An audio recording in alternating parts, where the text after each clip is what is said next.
You're watching Ski Dad TV. These are early season turns. I'm on day 4 of the season and I'm out there with a very simple approach to my skiing. First, I'm only trying to go in straight lines across the hill. When I'm making these turns, my focus is this to this.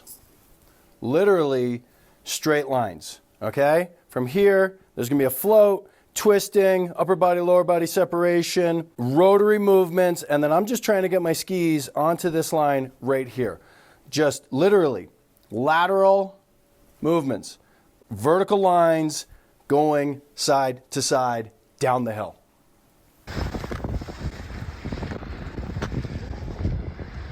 And second, I'm trying to keep my feet underneath me and keep my torque and my body really tight so that I can maintain really accurate, precise turns getting into that fall line to fall line to fall line. Here we are looking at the run again, this time in slow motion. Now notice that when I start the turn, I'm coming across the hill so I can get myself moved around into the turn and boom, start cutting across. There is my linear line, right? All I'm trying to do is get that linear line there and then get to that linear line there. Here's another transition and that linear line there, okay? There really isn't a lot of roundness in my skiing here, okay? I'm really, there it is right there. I'm switching my feet, getting my skis going set in the direction I want to go, and I'm going in that direction. Now, the keeping the feet underneath you piece, okay? Sometimes when people hear keep your feet underneath you, they think that that means no high edge angle. But in fact, what keeping your feet underneath you means is not letting them get away from your hip. Right here, this is what I would call a tight, compact turn, where I'm trying to keep my feet underneath me. Notice that this relationship between my hips and my feet doesn't change much or at all. I'm really trying to keep this tight here. I'm coming out, I'm not bringing the turn way across the hill, not trying to be aggressive like that. I am just trying to get up, switch my feet very much underneath my hips. I'm really trying to avoid any fore-aft change of my hip to feet relationship.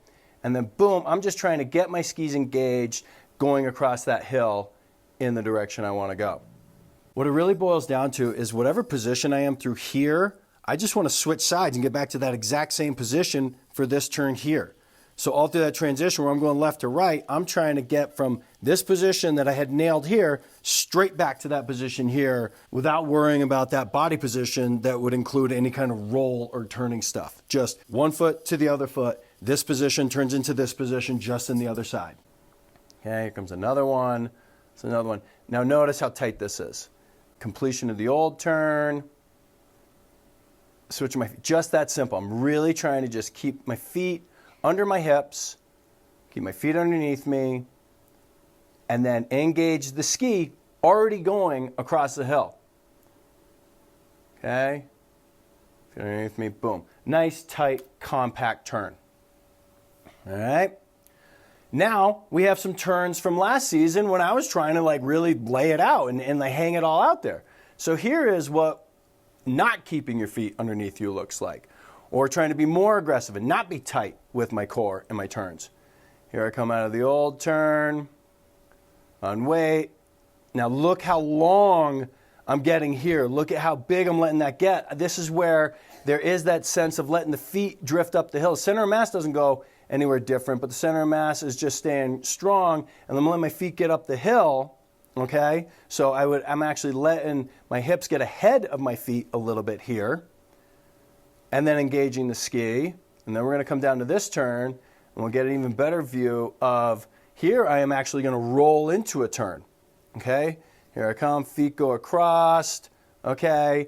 Now there's no forward move there. However, I let my hips drift down the hill, and I'm sticking my feet out this way, and notice I'm starting to carve right here, early in the turn.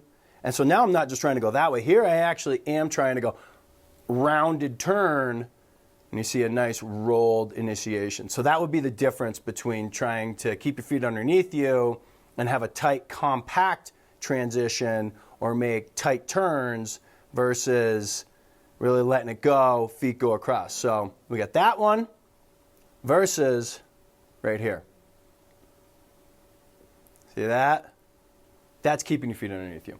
Now, when you're keeping your feet underneath you, does that mean you're not getting as high of an edge angle? No, not at all. However, the edge angle is very much coming from my ankles and knees. Okay, I'm letting my ankles and knees drift out a lot to get that edge angle that you're seeing here. There's not a lot of push to the inside. There's not a lot of high edge angle. Like, there's a little bit less knuck dragging here than my normal skiing, because I'm trying to keep my feet underneath me, keep it tight. I'm still being aggressive. There's still a lot of weight on my skis. I'm still having a lot of fun, but I'm trying to just dial things in early season, and a great way to get ready for your carving or to warm up into higher end carving is to go out and try and keep your feet underneath you and only focus on those diagonal lines down the hill.